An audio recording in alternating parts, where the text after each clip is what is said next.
Hi, and welcome back to another Release Notes video. I'm Jasmine from GlassHive, here to break down all the updates, improvements, and new releases we've made in February. Before we start, please make sure to subscribe to our channel if you haven't already. We release these types of videos every month, as well as new feature highlights, best practices, and much more. Make sure to ring the notification bell so you'll be the first to know. If you enjoyed this video, hit the like button.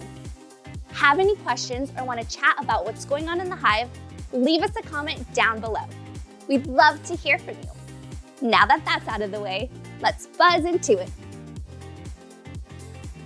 Let's kick things off with the new features we've added in February. A few weeks back, we announced a change to our Office 365 integration. With this new version, along with the name change to Microsoft 365, you are now prompted to integrate an Outlook email account if you'd like to send one-to-one emails through GlassHive. To find out more information about the integration update, click the link in the description below to watch the how-to video. When it comes to social media, you can now view your social media data under the Analytics section. Just like posting, you can track your company page stats without ever leaving the Hive. Switching gears to contacts and companies, on the Contacts Details page, you can now pin notes. Save your most important notes to the top and never worry about finding those important details again.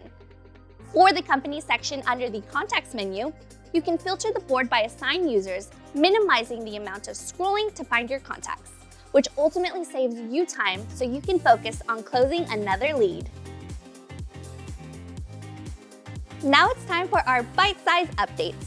This is the section of the video where we list off any interface or systematic updates and improvements that either save huge amounts of time or contribute to our goal of making things simple and fun. The Forms table under the Marketing dashboard got a minor facelift that enhanced its functionality. Let us know what you think of it. We've also updated the verbiage for the Journey's conditional step so that it's consistent with the other drop-down selections throughout the app, as well as updates to the domain authentication steps. And there you have it! We're at the close of this month's Release Notes video. Click the link in the description below to see the full breakdown of all the updates we've made in February, including all bug fixes. We hope to see you next month for another illuminating breakdown of all the magic we create here in the Hive.